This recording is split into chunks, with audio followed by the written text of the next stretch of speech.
All right, awesome. Well, good evening, everyone, and thank you so much for joining us on this very hot Tuesday evening. My name is Larissa Ramirez, and I am a very proud Miamian who has connected to FIU this summer.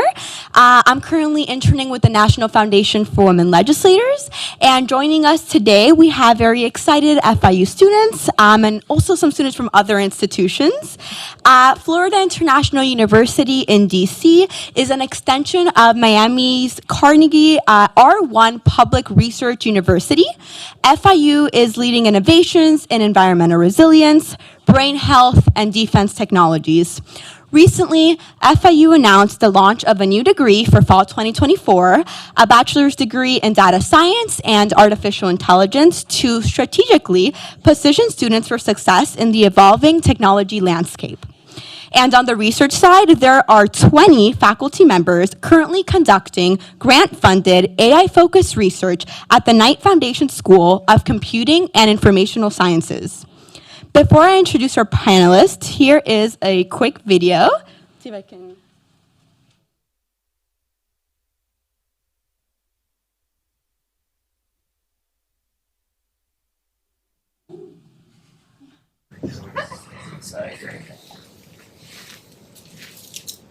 Predict epileptic seizures.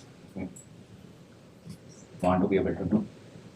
The current focus of our research is machine learning and AI models to predict epileptic seizures. We want to be able to do that because a lot of people get epileptic seizures that are unpredictable. The way that we envision the technology is that the kid or a patient would wear a EEG cap, and we will get data from the brain that goes into this EEG cap, which is just transmitted to our machine learning model, AI model. Once we are able to do that, the model will predict an epileptic seizure, and if it does, it will buzz an alarm for the parents or the patients. These AI models are very good at identifying patterns that cannot be detected by humans, right? No matter how trained they are. We have accuracy that is close to 90%, which means that we are able to predict 90% of the time if an epileptic seizure is going. The number of kids and patients who are impacted by this are close to 2 million. And if you're able to help a tiny fraction of that in my scientific career, that would be extraordinary.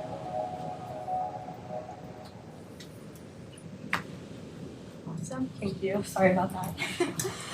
Amazing. So joining us today for our panelists, we have Mr. Jordan C., who serves as the head of the government relations at Qualtrics and is a proud University of Florida graduate. We have Mr. David Lin, who serves as the senior director for the Future Technology Platform at Special Competitive Studies Project. We have Mr. Colin Raby, who serves as a congressional artificial intelligence specialist. And we have Ms. Katie Curata, who serves on the China Select Committee. If you would help me in giving them a warm welcome. Amazing, thank you for that. So now we will begin with a few questions to sort of give enough time for everyone to speak and give some perspectives, and we'll have a short little Q&A at the end as well. So my first question to you all is, how is your organization leading in regards to AI, and what do you believe are the biggest misconceptions about AI? Feel free to give it a shot, anyone? Go down the line. Hey everybody, my name is Jordan C. I'm the head of government relations here in DC for a company called Qualtrics. I imagine that many of you guys use Qualtrics at some point in your college experience, and so what you guys know about Qualtrics is a very different company than what Qualtrics actually is. So we're the largest experience management company in the world, so we lead in a specific niche of technology, specifically around engaging customers, helping companies engage customers and their employees at every level of that journey, through starting as a customer, engaging a customer, or an employee as well. And so what that looks like is, oftentimes, you guys know, as surveys is usually kind of where we start, but taking that data and then building that dashboard on the backside so that a company or an employer better understands what your insights look like, and then taking that and helping either to sends you nudges, understanding when you're upset, understanding when you guys are love something so much, like how does a customer retain you or a company retain you guys? We were kind of having a brief discussion about what Qualtrics does in this space, but we are the largest purveyor of sentiment data in the world. And what that really means is that if you guys think about all those surveys that you guys take or all the interactions you guys have with a company or with an employer, we have over 20 billion touch points that we've had in the past 20 years. And so we have our own AI platform that is solely sourced from people who interact with companies that we work with. And so we find ourselves in a very kind of the jaybird seat of having all of this information. And I think you guys will hear oftentimes that the best data creates the best AI models. So garbage in, garbage out. So we find ourselves in a really good spot of having an opportunity to really engage and do a better job around AI simulation. Good evening, everyone. My name is David Lin. I'm the Senior Director for Future Tech Platforms at the Special Competitive Studies Project. And what we do is we are a nonprofit, nonpartisan, private foundation. Many of our staff are holdovers from what a congressionally mandated commission called the National Security Commission on Artificial Intelligence, which was a government commission set up in 2019 and wrapped up in 2021. The chair of that commission was the former CEO of Google, Eric Schmidt, and after the conclusion of the commission in 2021, and the purpose of the commission was to look at ways government can better adopt artificial intelligence for national security applications. When the commission wrapped up in 2021, Eric Schmidt and the commission's executive director, Ili Bajaktari, decided that they wanted to take the commission private. It was doing important work and they wanted to take it into a private initiative. And so they stood up the Special Competitive Studies Project. And really what we do in a nutshell is we look at ways to build stronger, better public-private partnerships to push technology to government and make sure government is getting the technology needs that it needs to push the national security mission forward. So the takeaway is we operate at the nexus of technology and national security issues, and building stronger public-private partnerships is really at the core of a lot of the things that we do. And we do a lot more, but we can leave it at that for now. Thanks. Hello. I'm Colin Raby. Working as a congressional AI specialist, and basically what that means is, you were talking about looking at ways that government can implement AI for national defense. Well, one of the things that's been encouraging for me to see is the way that government is realizing that there's a lot of ways they can modernize what they do if they just bring technologically literate people in the room. And so half of what I spend my time doing is looking at the current congressional systems that are used and building new systems, improved systems that utilize AI to make what they do more effective, more efficient, and more transparent. And then the second half of what I do is get involved in policy discussions going through multiple different committees. And as such, the question was about how the organization is leading on AI, right? And so while the government might not be leading on the implementation of AI systems, even though they're getting there, certainly things that come up very often are different ethical problems about AI. And there are two in particular that I think are particularly pertinent misconceptions. You mentioned like some of the misconceptions people might have about AI. And I think there's two that really I hear a lot, and it's a little bit concerning because that affects public policy, that affects public sentiment. And the first one is the idea that these sort of AI systems have any form of like consciousness or sentience, right? And it's compelling thought. I see why some people, especially, if someone logs on to ChatGPT and thinks, oh, well, let me ask it a question, and they get this really good answer, or hey, write a poem, and they get this good answer, and they think, man, this thing might have a soul. And like I get it, and some of the emergent properties of LLMs do have symmetries.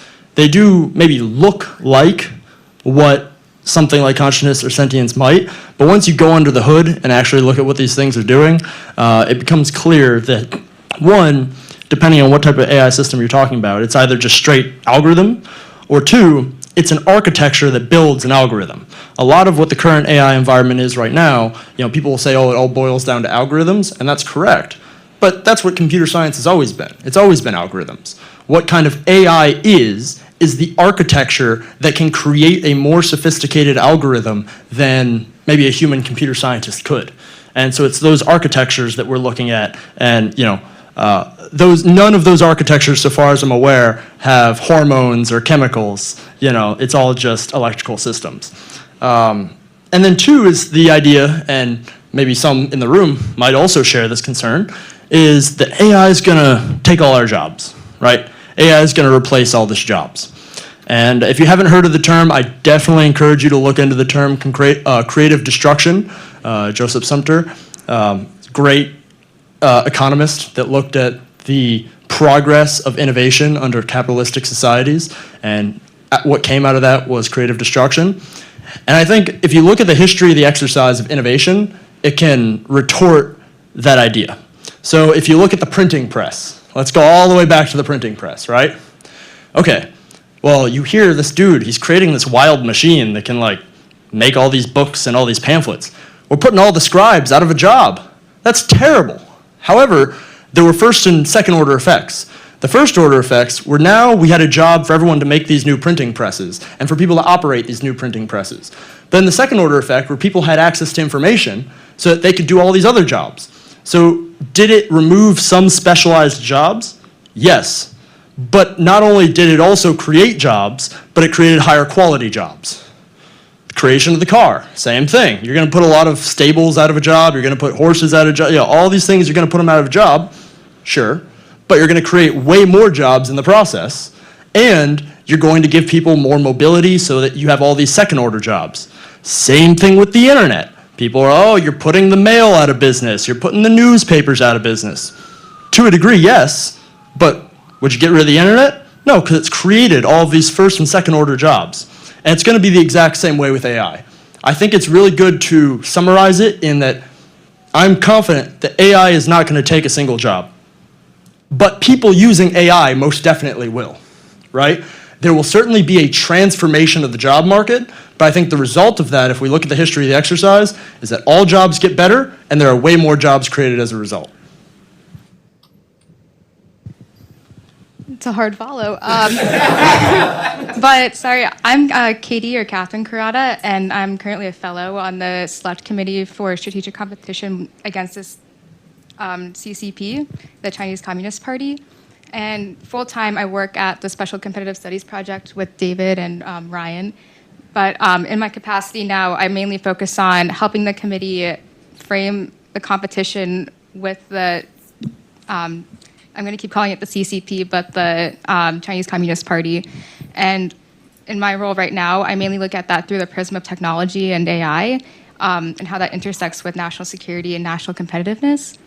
So to answer your question, one of the misconceptions that I think a lot of people have, at least who I've spoken to, are that AI is one of those things that's going to leave. It's like the cryptocurrency or the Bitcoin, and we just need to wait for it to roll off our backs. But one of the things that I've learned from SCSP, but also through just the many numerous people who are talking about it right now, is that it's not going to just disappear. It's going to become the electricity that underpins all of the systems that we operate on and with and engage with. And so thinking towards the future, it's not going to be it's over here and we need to worry about it then, or it's back here, it was back then and we need to just get over that hump now. It's going to be something that lives with us. And so as we create new policies and as we look at the way that we're living our lives, we need to be more cognizant of how can we do things to catch up now, but also how can we make sure that we're enabled for the future. Okay, awesome. Thank you. The next question would be, so given most of your extensive sort of time on the Hill, how can government policies support the equitable distribution of AI benefits across different sectors and communities? I'll take a stab at it. I think one of the government programs that I'm most excited about in this area that tries to address the disparities of access and also trying to spread the opportunities posed by technology is what the National Science Foundation is working on, the Innovation Engines Initiative, and the Economic Development Administration of the Department of Commerce, EDA. They're setting up regional tech hubs around the country. They recently just awarded a number of them after a long, essentially, competition process. But really, it's the whole effort is to really spark the innovation that's happening at the grassroots level and looking like there are mature tech hubs in the country, right? We can probably name a lot of them. You know, there's Miami is probably one of them too. Boston, San Francisco. But there are so many other nascent, latent potential urban centers around the country with their own niche industries and their cottage expertise that only they need that little spark or that push over the hill that could really turn them into a regional engine, not only for economic growth, but also for innovation. And so these are two programs that I'm really hopeful for. SCSP, we're hosting a summit next week to kind of feature some of these regional tech hubs. But I think this is one of the a key strategic, but also a way to bring the nation together and really put technology at the center of our innovation power and our economic growth. So that's just two government programs I'd like to highlight. And I'll add from a commercials perspective and the private sector, we look from a perspective of government doing no harm.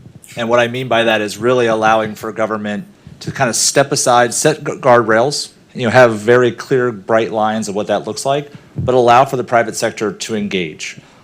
We find ourselves in a situation where the government has a very broad framework already set in place. And I say that through all of the anti-discriminatory frameworks that you have, right? If you think about the major pieces of legislation that government has already put in place, so the Civil Rights Act of 1964, the Equal Credit, EOC, the Equal Opportunity Credit Act, right? Fair Housing Act. All of these frameworks have already built in, allow for bias to kind of be pushed aside, and they have the ability in those frameworks to actually go after bad actors in the space for AI. And so what happens is if we do allow for greater regulatory regimes to come over, you have duplicative regulations. It forces a company like Qualtrics or even bigger companies like Meta and Google to have to run through a patchwork of regulation that forces us to, one, it brings things slower to market. It actually drives a bigger wedge when it comes to inequitable share because places like San Francisco, places like Dallas, places like Northern Virginia are going to do a better job, but places like Montgomery, Alabama and Jackson, Mississippi aren't going to receive the same amount of opportunity because those companies aren't going to have the resources to go after the same opportunity. So we find ourselves trying to weave that thread of allowing government to do what it has to do, but also do no harm.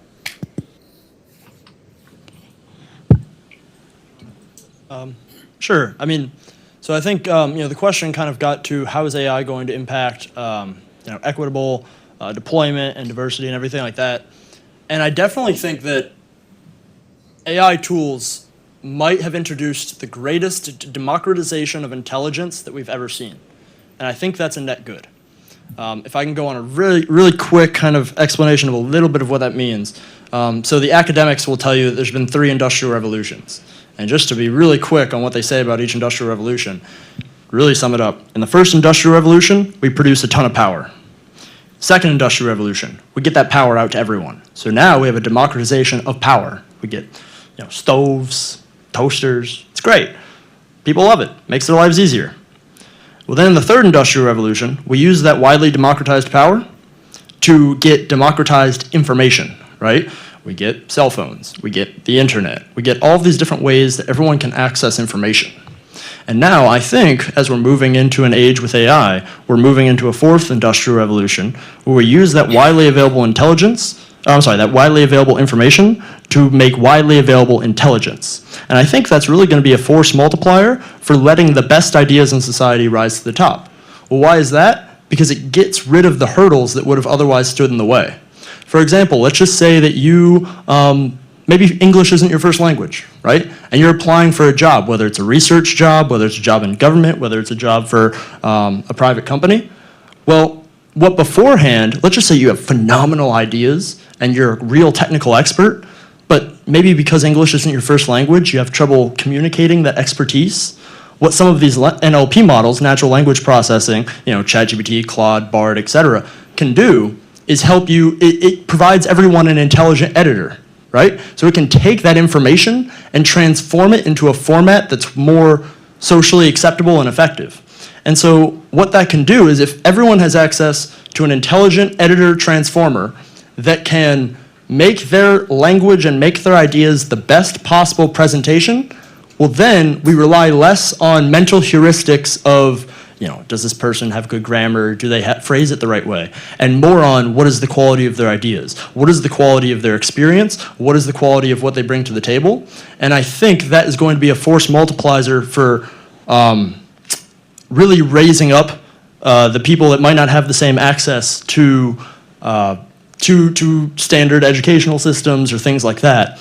And actually, really interestingly, last time I talked about jobs, but it's really, really interesting to see if you would have asked a lot of AI people, what are the jobs that are going to be taken away first? They would think, well, maybe it starts at the blue-collar jobs and goes to the white-collar jobs. When really, that's been the opposite. It's the white-collar jobs that have been in the target of these AI systems, the lawyers, some healthcare, things like that. So until we have embodied AI, a lot of the kind of blue-collar jobs are safe there. But embodied AI has a whole bunch of other problems as well. Okay. Do you want to? Yeah, so I have 2 points to make. So the first one, on a policy level, I think one of the things that I'm most excited about is probably the NAIR that's being set up to help democratize access to data, code, compute for students like yourselves as well. So just delivering more access to more people. But then also, second, I know that the question was about what's happening on the Hill. I think for me personally, I know I'm here right now and I've not been here for that long, maybe a few months. But I'm most excited for what industry is going to do, just because I think that in many ways they keep the Hill, especially on their toes and running, which is a really good thing to be able to challenge, especially the people that you put in office to try and keep pace with the technology that is going to be informing the rest of their lives. And so things like Meta creating Llama and open source models, and that contributes to what you all were talking about too with the democratizing AI so that more people have access to it. Yeah. Awesome. And then I guess to get back to an earlier point that was made, right? I think a very big concern is AI is going to take all of our jobs, right? So what sort of skills and knowledge do you think would be essential for workers to sort of thrive in an AI-driven economy? So I'll say from a perspective in the private sector, I think that there's a couple things that need to happen. One, I think that we've got to do a better job of upskilling and reskilling our employees.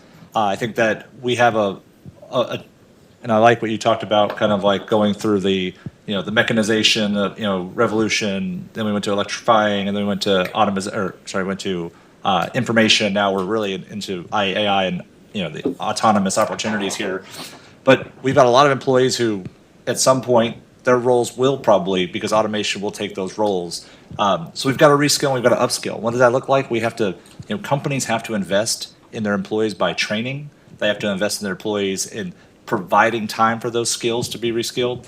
I think you also have to start looking for opportunities around employers, and we've used this word a lot, but democratizing AI across their organizations. So what and I say this is that when I look at AI, and I'm a lobbyist, right? I talk about AI, but I don't do AI. But what I do is I talk to my people who do AI. And the problem is that the people that do AI at Qualtrics are in our CTO's office, or they're in one vertical, and it's kind of like the skunk works. They're all kind of just doing stuff, and they just tell us what's going to happen, and then it gets pushed out to the rest of the world, right? That has to end. We've got to do a better job of everybody understanding what AI does, understanding what that could do for their role, putting them in a position that if their role does change, do they have the skills to change and to manipulate and go that way? And so I think those are two of the things that we've got to see at the private level to engage, so that we can allow for folks to be ready for an AI-driven economy. Yeah, just building off of that, kind of like what we were talking about before, how AI won't replace jobs, but it'll change the nature of work. And I think all of us are seeing now, we have ChatGPT and literally in our pockets right now. And you can experience how accessible and how that lowers the bar of entry to what used to be something exclusive to people who knew how to code. Now all you can do, all you need to do is just ask the AI to code for you, to build apps or to really enhance your productivity. And so really it's an opportunity for all of us to look at how the level of entry to do complicated tasks is that much lower and that much more accessible. We use chatbots in our office to help us write better, to refine our ideas. You know, how many times when you're working on a school paper do you get stuck in your head when you know too much information and you're just trying to articulate your thoughts? You can just have a conversation with ChatGPT or Gemini or Claude to really brainstorm at your fingertips and really help yourself articulate those thoughts that are buried into your head. I'm guilty of this too. Once you know so much of a topic, it's hard to boil it down to what's the bottom line up front, right? That the audience needs to know. It's really an opportunity for us to utilize these tools to help us think better, more clearly, and increase our productivity at the end of the day. So actually in answering this, I want to ask you all a question real quick. Raise your hand if you have a ChatGPT account. Okay, good. Good. Raise your hand if you have a ChatGPT premium account. Interesting. Okay. So I was fortunate enough to, before I came up to DC in Louisiana, I was able to go do some of these community advisory panels where a whole bunch of local, 40 to 50 local businesses and organizations all come together to talk about topics, and a lot of them wanted to know about AI. And so I was able to go do some presentations. And so these are 40 to 50 business and community leaders in the area. And I started every presentation asking that exact same question. Now, obviously, they're maybe older than much of this crowd, and 3 months ago. But out of the 40 to 50 that were there, consistently over 3 community advisory panels of different people, there'd be about 4 people that raised their hand out of the 40 to 50. So then I thought maybe this is just a fluke. Maybe this is a generational gap. So I gave a presentation to the Residential Hall Association at Louisiana State University. And so I started with the question. And these are all people that are currently in university. I said, raise your hand if you have a ChatGPT account. About 50%, 50. And then the premium, it was about 1, right? There was 1 person. And so I just think it's interesting because if we want to talk about, what does it need to kind of stay adaptable and stay ready in the AI environment, I think first, you need to take the low-hanging fruit. When there's a model that can be used to just learn about it from a practical sense and how you can use it, start using it. Start messing around with it. Start looking up, hey, what can I do with it, right? Just generally kind of in professional development, I think you need to stay curious. I think you need to have a bias toward action, and I think you need to cast a wide net. I think that all applies in AI, right? So you need to stay curious. You need to be listening to news, listening to good news sources that are updating you on what's happening, but also just use these tools. Maybe get premium for a month and just mess around with, okay, what does this vision mean? What does that do? What can it see with pictures, right? How can I use this to do really neat things? Ooh, how does the GPT store work? Wow, there's a lot of people that's already created these awesome systems that can save me a ton of time in what I'm doing, right? Just staying curious, working with all that stuff, having a bias toward action. So many people, it's really easy to hear about all these things and go, oh, that's neat. Go home, eat a sandwich, right? But no, do something. Get involved with it. Like I said, mess around with it. Start reading about it. Start, really investigating, doing self-research into, well, how does this thing even work? Wait, what is a feed-forward neural network system, right? All this information is out there. Just going and searching and doing self-research. And then I would say casting a wide net of, don't just look at everything that OpenAI produces, right? Look at Claude, look at Gemini, look at how Minstrel and the Llama models work, and what's the difference between open source and closed source, and all of these things that are happening in the community that would be good, and then general and professional, right? If you want to get involved in it, apply to everything. The kind of anecdote that I use here is there was a year where I was applying for a whole bunch of positions, and I ended up getting a position at NASA, but that was only after I was denied for 112 other positions. Cast a wide net. Yeah.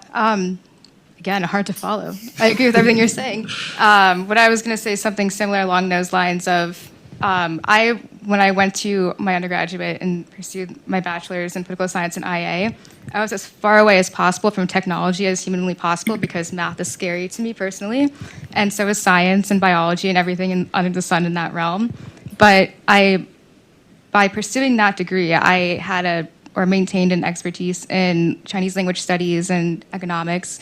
And then afterwards, when I graduated, just came across AI because one of the largest strategic competitors that we have right now is China, and it's specifically in AI as a domain. So that's how I got into this field, and it's as far away as possible from going to school and majoring in AI or thinking that I need to look for jobs with AI in the title or put AI on my resume. I don't think AI was on my resume until last year. So, and it's not even I can do AI, it's I understand how this works-ish. And so, like, being honest with yourself and like what you know, but also being honest in yourself and knowing like what you like to do, because we're getting to a point where AI is going to converge with other technologies and other fields.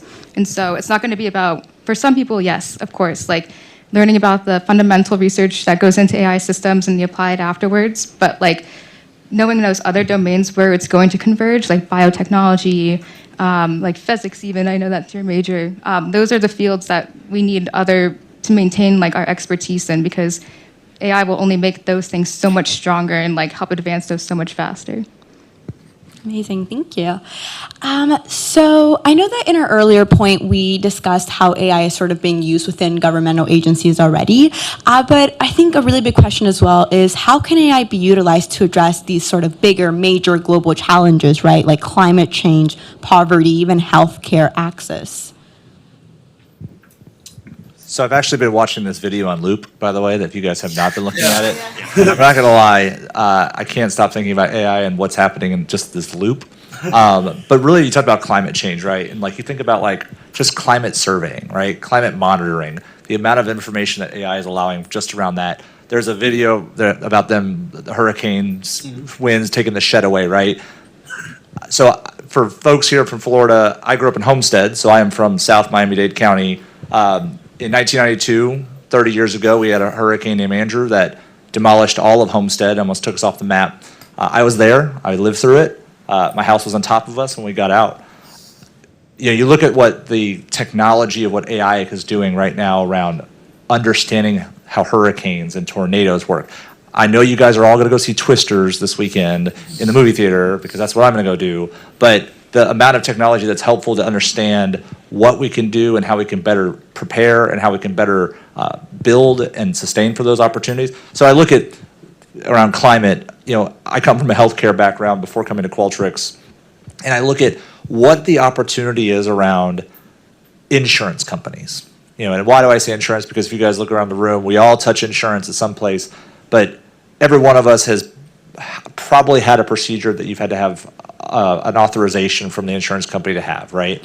Well, as AI comes into this opportunity, you can use it for how do we better ensure that, talking about earlier about bias, right? Oftentimes folks, you know, prior authorization has a bias to it. And so we can do a better job of, one, negating that bias, but also allowing for more interactions, more authorizations to happen daily so that people can get the healthcare that they need. How does cutting edge technologies to make sure that we can do more efficient healthcare procedures? How can we help people at a greater scale across the globe in developing countries? How can we make healthcare cheaper for that? So I think that's a really good opportunity that we're starting to see, and I'm really looking forward to exploring that in the future panel as well. Maybe one example I'll focus us on is looking at AI applications from a geopolitical lens and looking at how nations can use AI to extend their advantages from a geopolitical tech competition perspective. As we all know, you know, and this is riffing off the energy theme too, we're entering an era of where hopefully renewable energy sources will reign supreme. Electric vehicles are starting to take off. And all this means that there'll be a newfound demand for critical minerals. And from the geopolitical lens, the world's source and supply of critical minerals largely come from China.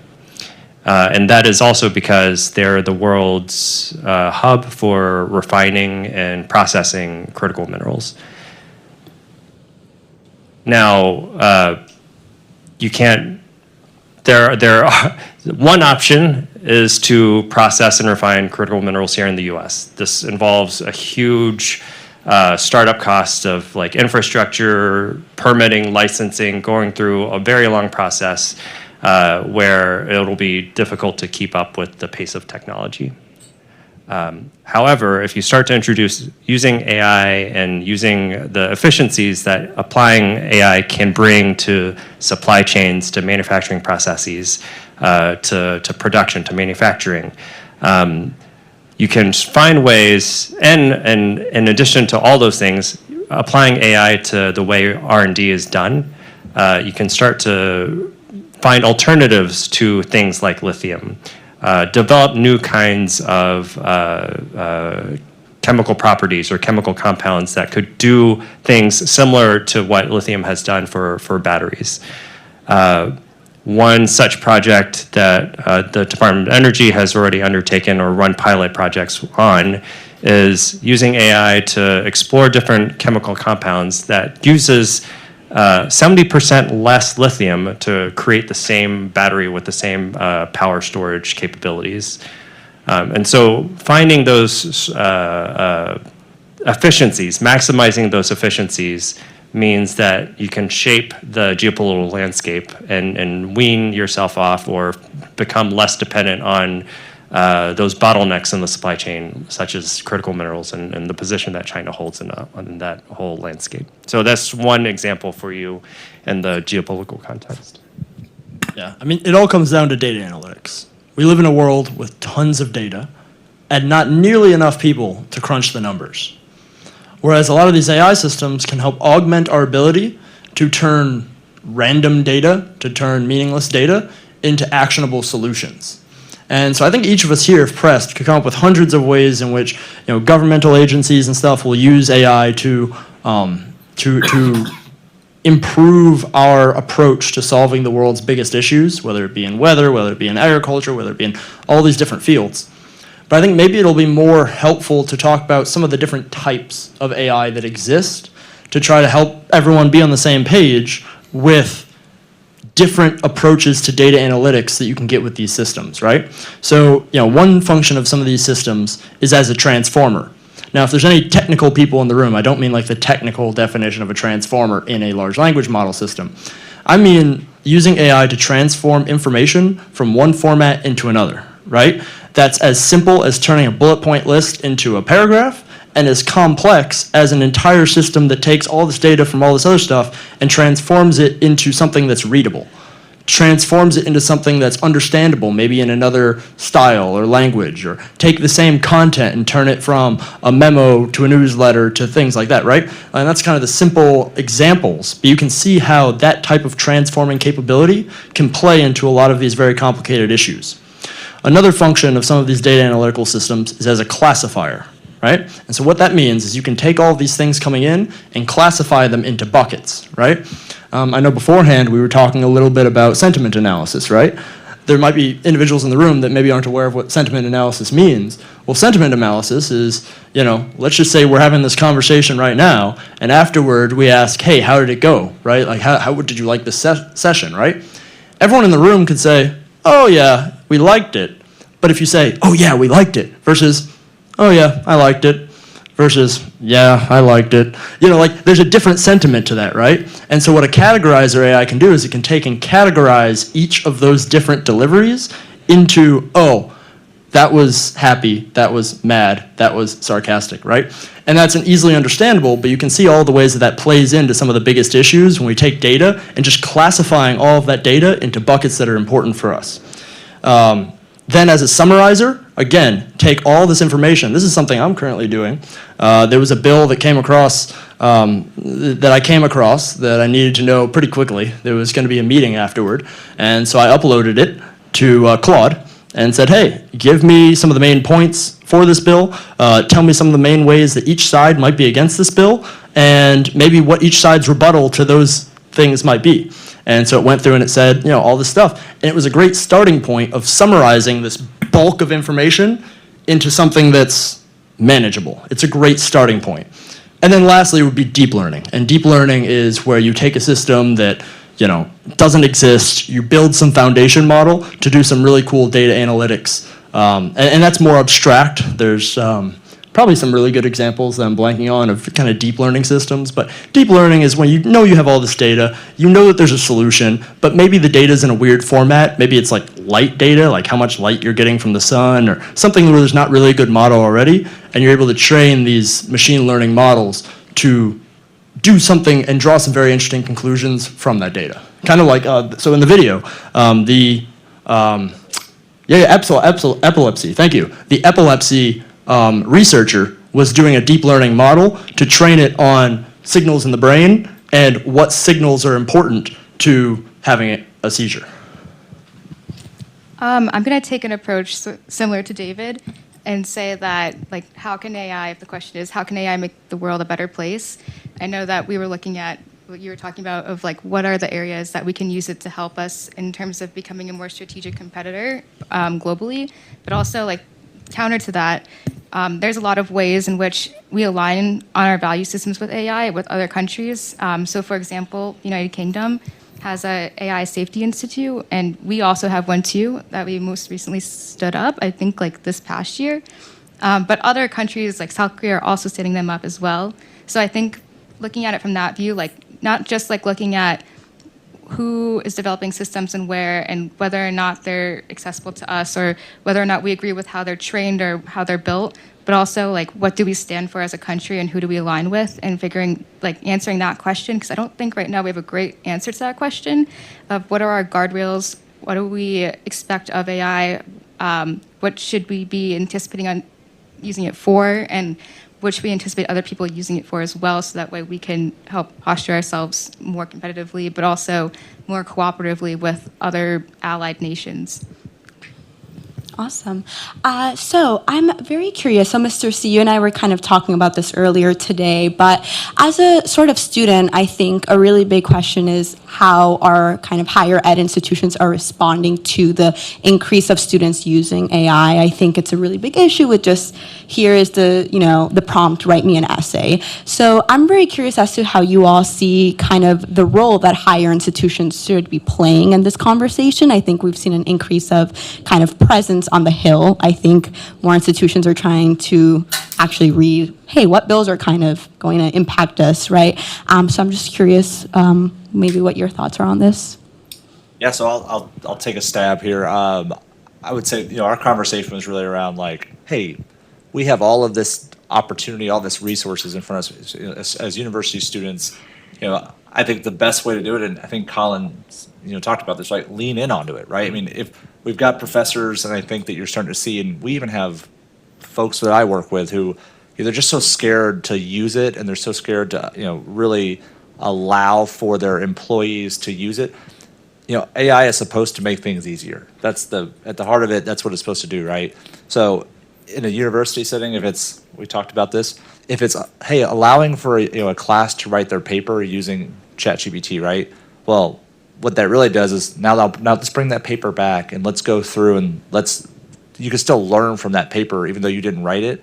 Now let's make it better, right? Let's use the human intuition that we have to make that paper or that assignment better. And there's the learning opportunity right there.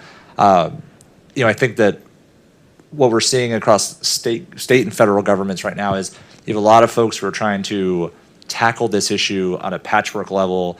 If you guys look at the state of Colorado this year, Colorado's the first state to really pass a comprehensive piece of legislation this last year. You had 5 other states this last year that also passed legislation of some sort around AI, Florida being one of them, specifically around elections. But what Colorado did was they said, hey, if this is if it affects developers, it affects the folks the companies that are using it, it affects everybody in the chain, right? And if that piece of legislation creates a substantial factor in determination, that is what is going to be held up, or that's what's going to be regulated, right? But why I bring that up is that we have an opportunity at Colorado to take that same legislation, move that across the country, and then now we don't have a patchwork, we have a fabric that is across the entire country, one that the federal government can look at, but it's something that we can work from, and it allows for us to really allow for teachers, allows for employers, allows for everybody to look at this and go, hey, we can actually use this, we can actually start from this position. It allows for young leaders like you guys to have some place to start and to be, more cognizant of, so that when it's time for, as AI changes the world, you guys are already there kind of taking the mantle and running with it.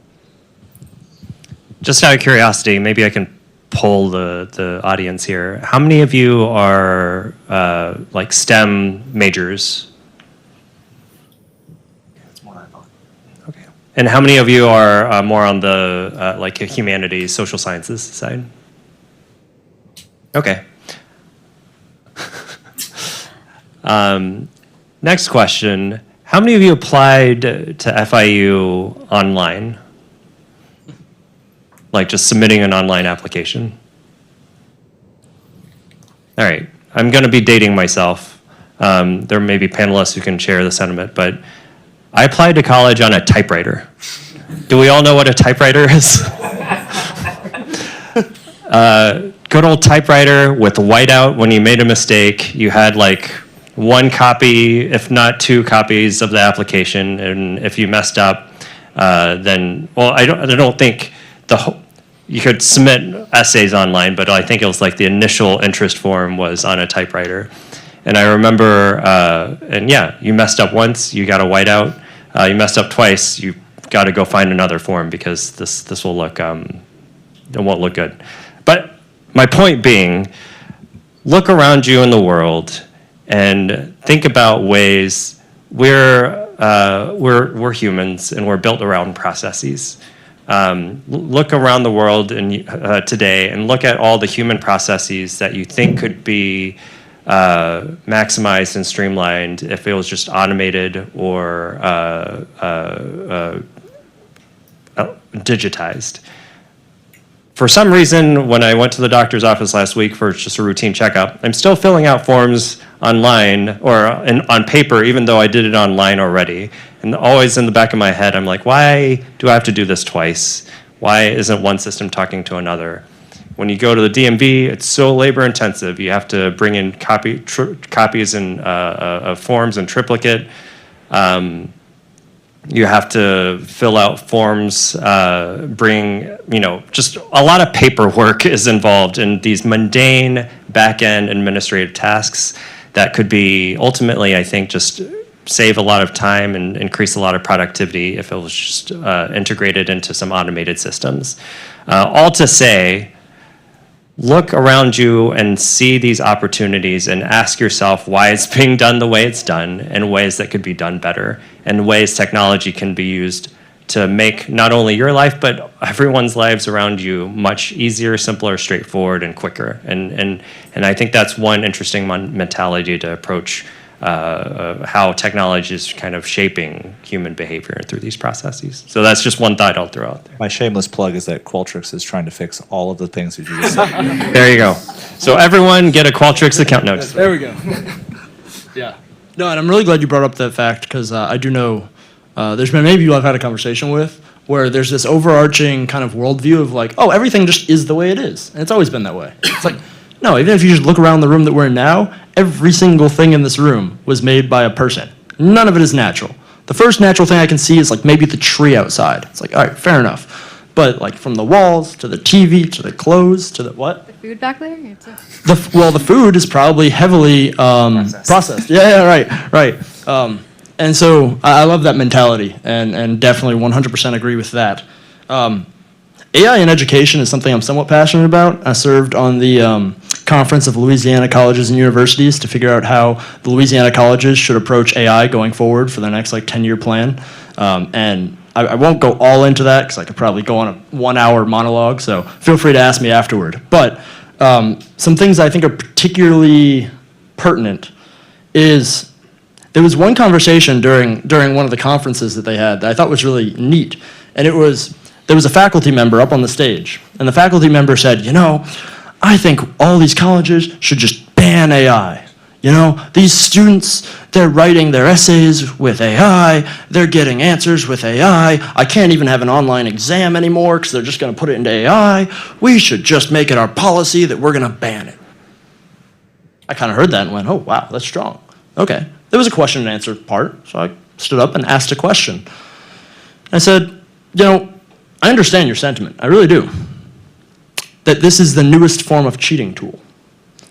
But hasn't there always been cheating tools? Hasn't there always been Chegg? Hasn't there also always been paying the guy you sit next to $30 to do your paper? What does it mean if a student is quote unquote cheating, right? I recently graduated university. Fortunately, my last year in university, AI tools were pretty prevalent. So I have firsthand experience with maybe some of the temptations that people at university have to use these tools. And I think what I asked him is, if everyone is using AI to complete your assignment, what does that say about the value of the assignment? Because I know students that will do whole personal projects out of passion and interest that augment their learning. And they'll like go and spend tons and tons of time on these projects because they find them intrinsically meaningful. Students will find a way to get around things they don't view as intrinsically meaningful, and they will run through a wall to learn and build things that they do view are meaningful, or that they've been, it's been expressed to them, it's been explained to them how it is meaningful. And so I think we need to look at the educational system, and we need to look at these systems that are in place and say, well, if this is a problem, why don't we address the problem and actually make systems that people find valuable? And I think a large part of that is on evaluation. You mentioned writing a paper and then making that paper better. I think that's a phenomenal application. I had a professor who took a note from a Harvard professor who in STEM, brilliant thing he did, he had everyone take out his computers on an exam. And he said, all right, this question, I want you to copy it into ChatGPT. And I want you to tell me either what ChatGPT got wrong or how the answer from ChatGPT could have been better. You know, copy and paste it onto a Word doc and then tell me how it could have been better. Having an educational system that emphasizes analysis, that emphasizes asking better questions, and that emphasizes experiential learning, I think will be essential into the age of AI. Because AI is going to do great for education. I mean, basically what it's going to mean is everyone's going to have a personal tutor. And if you're in university and you're not using ChatGPT and Claude as a personal tutor, you are missing out. I first learned to code Python with ChatGPT. I literally asked it, give me a lesson plan and what I need to know. And then every time I had a question, I'd put it in and say, explain to me this. What does this mean? Okay, well, what if I do this? How can I create this? And use it as a one-on-one personal tutor to learn it way better than any professor could have explained it to me. And so the kind of joke that I make is I'm really excited for my kids to learn about the Revolutionary War from George Washington, you know, and be able to ask him questions with a deep fake George Washington model, right? And so I think there's going to be a ton of benefits to education. But right now, I think there's things we need to change with the overarching educational system. And if you're currently in education, use all the pros it gives you. Use it as a personal tutor. Use it to learn that information, to summarize huge bunches of information. Use Perplexity as a research tool. Use all these tools out there to make the work you're doing better. 100% agree. I would add, though, too, as well, like, when you're going through, like, the AI tools will always be there, and they're always going to be getting better.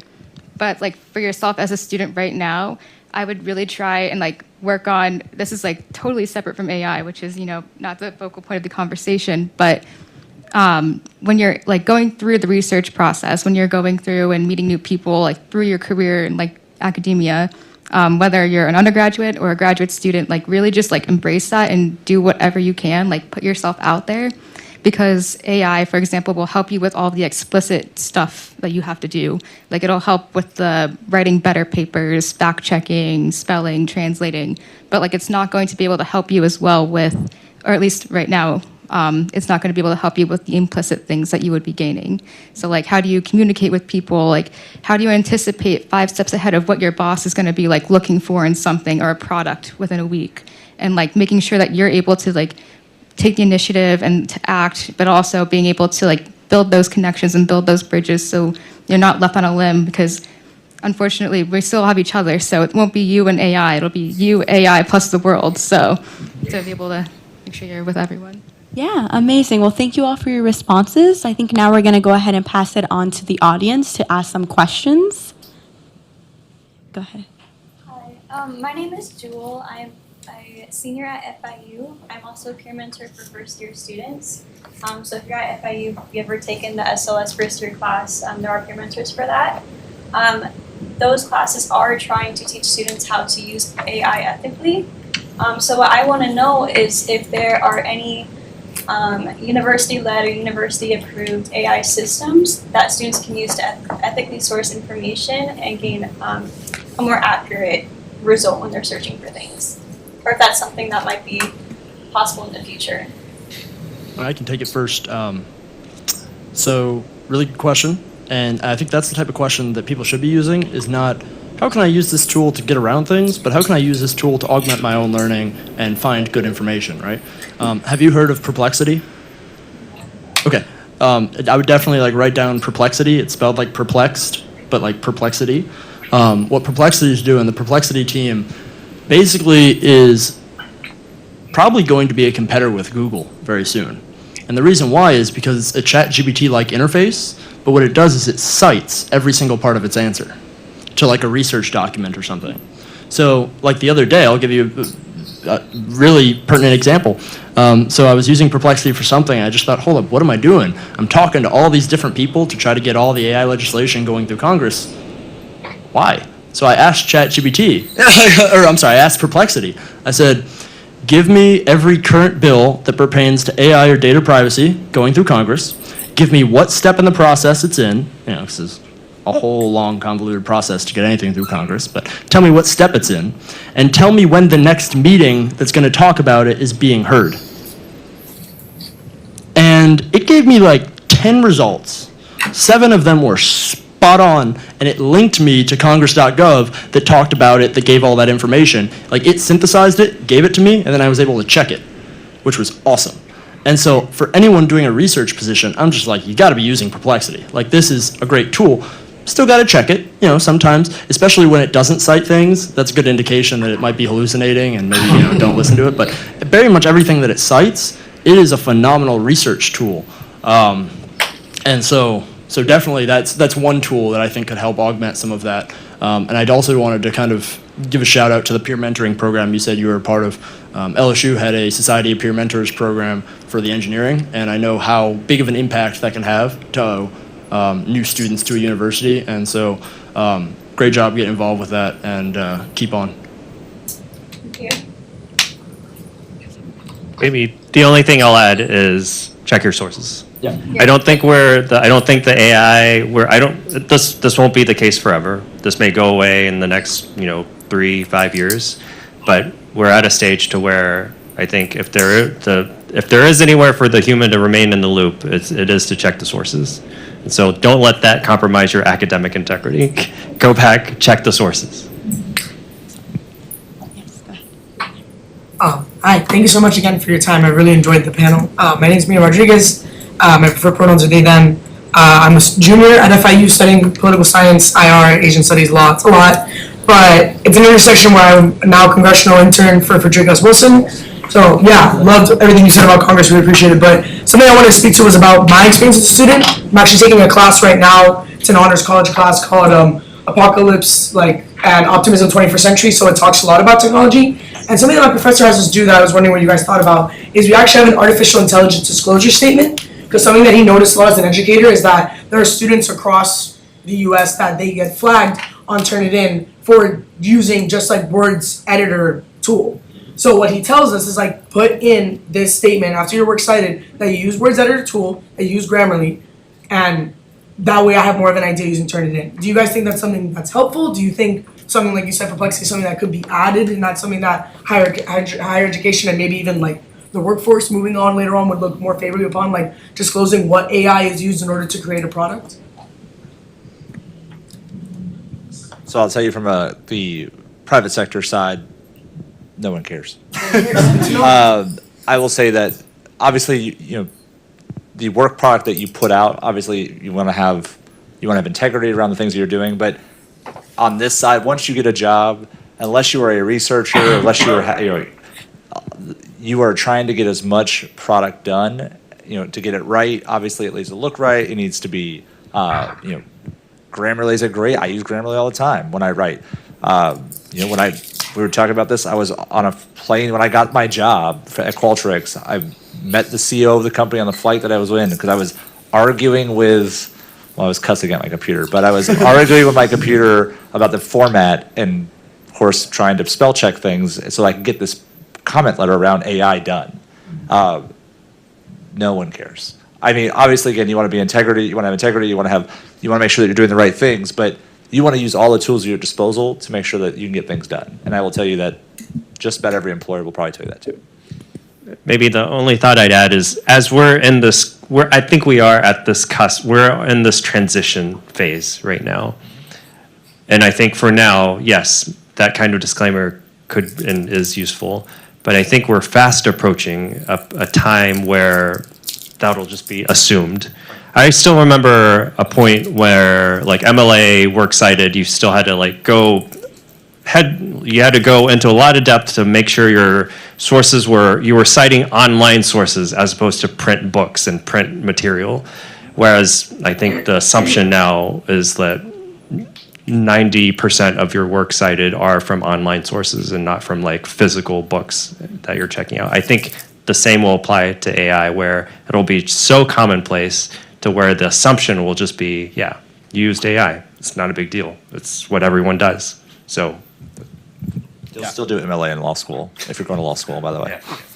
They'll still make you do it.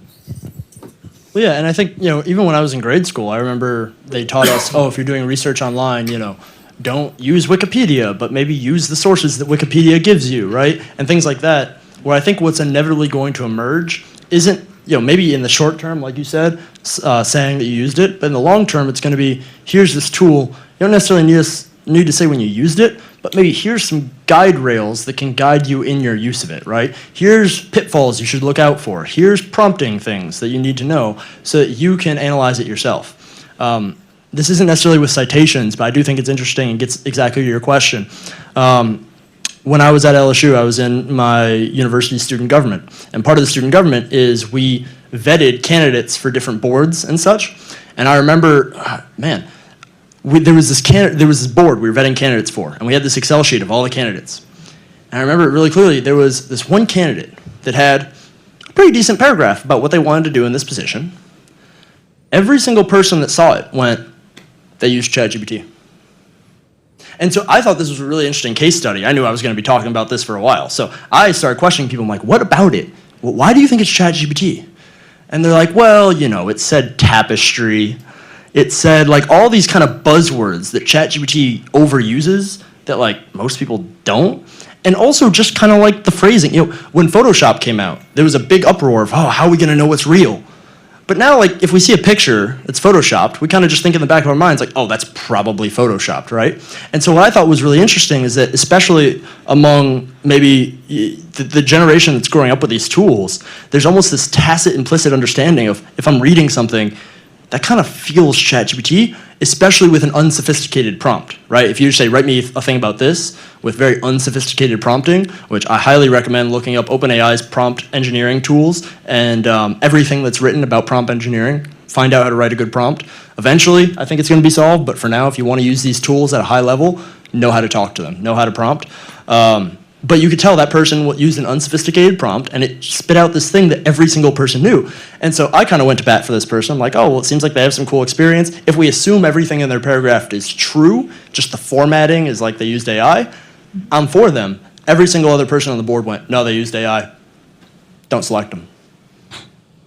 And so I just thought that was really interesting and it goes exactly back to what you said of, if that's something that your professor requires, great. That's maybe a good step for where we're at right now. But at the end of the day, it's going to be what is the output and how do you use the tool to get to the best possible output.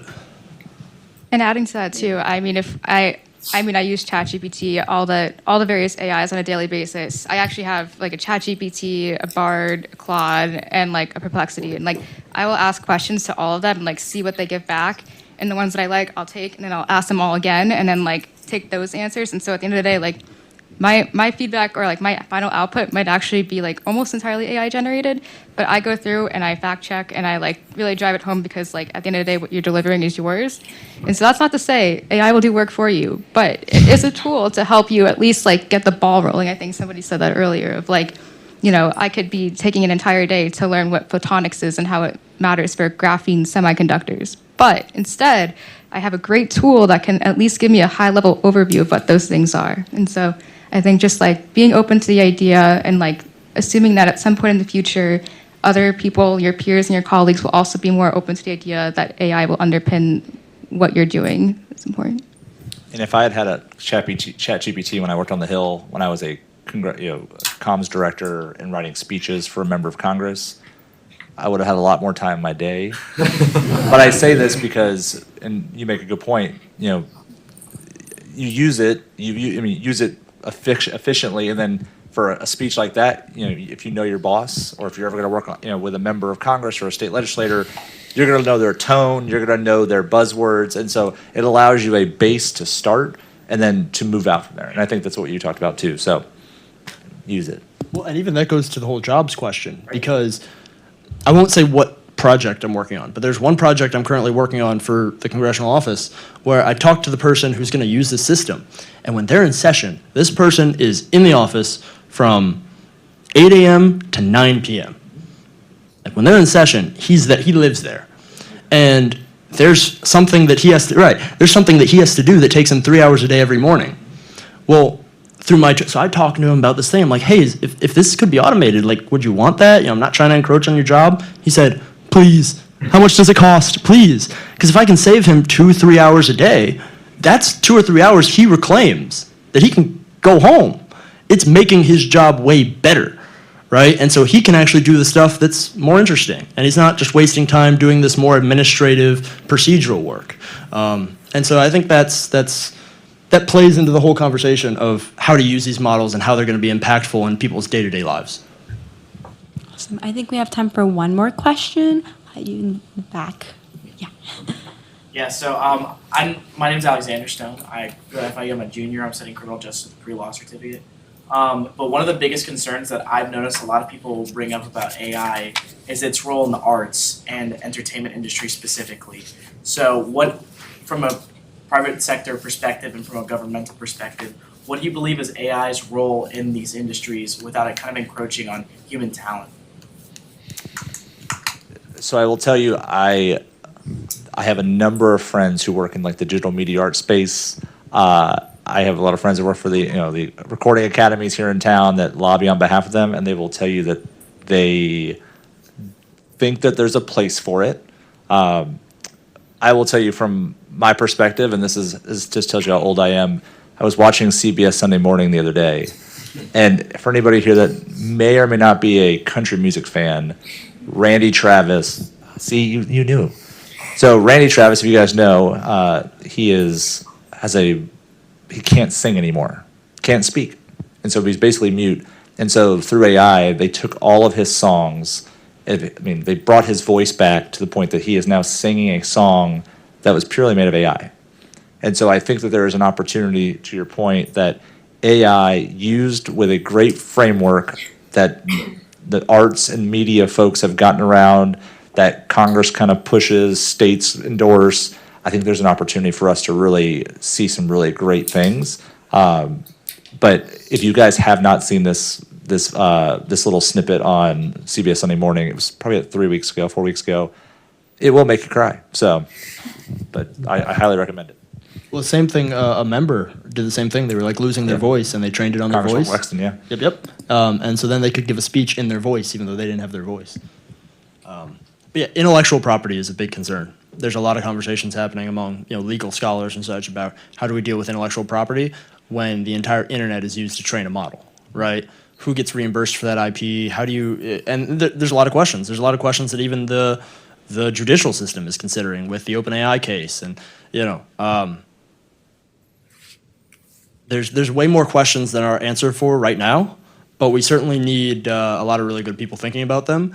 And I don't yet know whether I come down on the side of yes, we definitely need to protect some of this stuff and limit the AI companies, or whether this is part of the creative destruction process of we had these old laws that governed intellectual property, and maybe with new technology we just need to update those laws. If we go back to the original meaning of like patents, right? Patents are in the Constitution.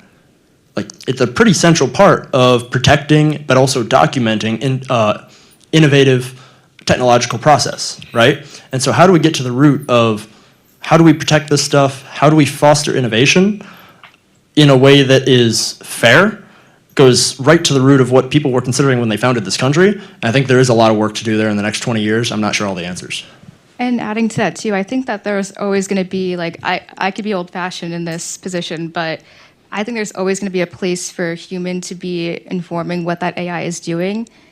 So for example, if I wouldn't go to an Alexa concert, like an Amazon Alexa concert, but I would go to a Taylor Swift concert because her music makes sense to me as a person, and maybe one day AI will get there, but for the most part right now, I think that there's a implicit human element that every art is centered on, and we probably won't. I don't know what concerts you go to, but I don't know if we would go to the same concerts, and I don't know if we're gonna be gung ho for the same type of AI outputs. So I think that in many ways, I would take the spotlight off of making it disappear and sort of embracing it more. Taylor Swift wrote a huge album with a ton of songs in a month, and it was oh wow, she hasn't stopped working. I'm not saying that she's using AI, but in the same way that we're talking about efficiency, that's one of those cool areas to think about how AI could help advance art. But also, if you haven't heard it yet, Trevor Noah has a really good few podcasts on AI and the nexus of AI and art. So you should definitely check those out. Maybe I'll just end on the note that, and kind of pulling on this the core spirit behind the question out a little bit, which is yes, AI, new emerging novel technologies will make us question the ethical guardrails on everything that we do, but we shouldn't let that stand in the way of progress and taking advantage of that technology to push toward the next frontier of scientific technological breakthroughs. Yes, we need to take those into consideration. Yes, risks are involved. Yes, we'll have to rethink business models. We'll have to rethink the way we do our work, but we shouldn't let that slow us down because, again, to pull it out to the geopolitical lens, there are other nations around the world that do not abide by the same guardrails, do not abide by the same values, standards, principles that we do in democratic societies. And if we get ourselves too strung up in these concerns, it'll hold us back and we risk losing the broader geopolitical competition. So. Amazing. Thank you so much, everyone. I think I'll hand it off to Dr. Michelle Castro to give a few closing remarks. Thank you. Well, thank you all for joining us, but we have a special guest that we'd like to introduce today. Ray Rodriguez is the Chancellor of the State University System of Florida, and in his role, Chancellor Rodriguez is a primary liaison between the Board of Governors, the state legislature, the executive branch, departments, and agencies throughout the state of Florida. And the State University System is ranked #1 in the nation by U.S. News and World Report since 2017. And he serves as the CEO of our Board of Governors and provides oversight, guidance, and administration by implementing policies and regulations adopted by the board, which impacts 12 institutions and more than 430,000 students annually.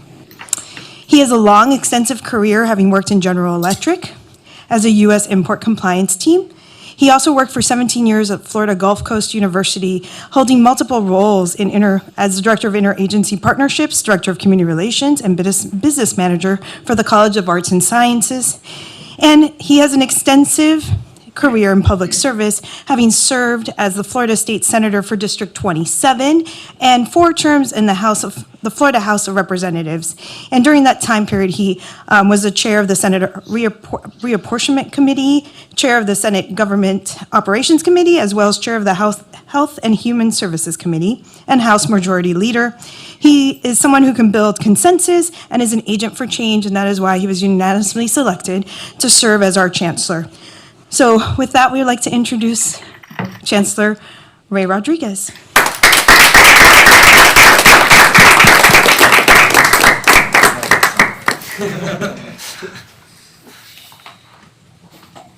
Good evening. I happen to be in town attending a conference for the State Higher Education Executive Officers Association. So that's all of the chancellors across the 50 states that run their university and college systems. And this afternoon, we had a session on artificial intelligence as well. The chancellor of the system in North Dakota is a naval veteran who was a nuclear engineer and has been on top of the subject matter of artificial intelligence and presented to SHIO on AI back in their 2017 session. So he's recognized the emergence of artificial intelligence and is probably the expert among our cohort of individuals. So it was an interesting presentation. I think all of us are trying to figure out, many of us are much further behind the curve than North Dakota, trying to figure out how artificial intelligence will impact higher education and how we can leverage it as a tool to aid higher education. And we're going to be looking to you to help us solve those riddles. So keep up the good work is what I would say. As far as our system goes, we're very pleased with how things are going across our state university system here in Florida. The rankings are nice, but rankings aren't everything. What's more important is what is the experience that our students are having. Florida is somewhat unique in that in higher education, the appropriations for that traditionally come through an input-based system, which is dictated by enrollment. That's what Florida had until 2012. We changed that in 2013 and moved to an output-based system, with the outputs being defined by metrics of student success. And since we've done that, that has really fueled the growth in terms of success that we've had as a state university system, because it changed all the incentives. The incentives in an input-based system are misaligned because there's no one looking out for you, the student. Everyone's looking out for the funding their institution receives. When you actually say the funding you receive will depend upon the success of your students, the focus completely changes. And that is what we have witnessed in the state university system in Florida over the last 10 years. And I'm not going to bore you with a bunch of statistics, but I'm going to share this with you because I think it defines how Florida is different. At the turn of the century, for the cost of an education, the national average for a public university is they receive 70% of that cost through state appropriations and 30% through net tuition revenue. Today, across the country, that ratio is 49% appropriated from the state legislature, 51% through net tuition revenue. And that's after 3 successful years across the country. That number had gotten down to 45, 55 at one point. In Florida, we get 86% of our costs appropriated through the legislative process and only 14% through net tuition revenue. And the reason for that is once we shifted to performance-based funding, what we brought into higher education was accountability and transparency. And so what I hear from my colleagues who have the traditional input-based system is that their conversations with their state legislature are, please give us more money, we don't have enough money, we've got significant things we need to do, but we don't have the funds to do that. We don't have those conversations with our legislature. Our conversation is, here were our metrics, here's what each institution delivered, here's how it ties to the benefit of the students, which is connected to the state. If you like this, please continue to fund us. If you would like us to see us do more, please increase the funding, and here's what we can deliver. And our state legislature has responded. At the conclusion of the Great Recession, which was 2012, our system had $1.7 billion appropriated for higher education operations. So that was the entire system, all 12 institutions. Today, the governor signed the budget. He did it right before the fiscal year began, so it would have been the last week of June. The governor signed the budget, and the budget he signed appropriated $4.85 billion to higher education. So we've moved from 1.7 to 4.8 over just over a decade. And it's the success that you are having as students that is driving that. So what I say to all of you is thank you. We're getting the best students in the country, and our results show that. And I hope that when you leave with your degree, you feel like we have equipped you to step into the workforce, or if you're entrepreneurs, to start your own business, or go on to professional or graduate school and be successful. So thank you for taking a few moments.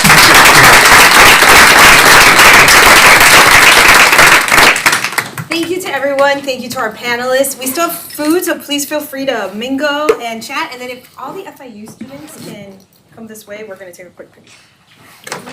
Thank you. Yes, what did the AI?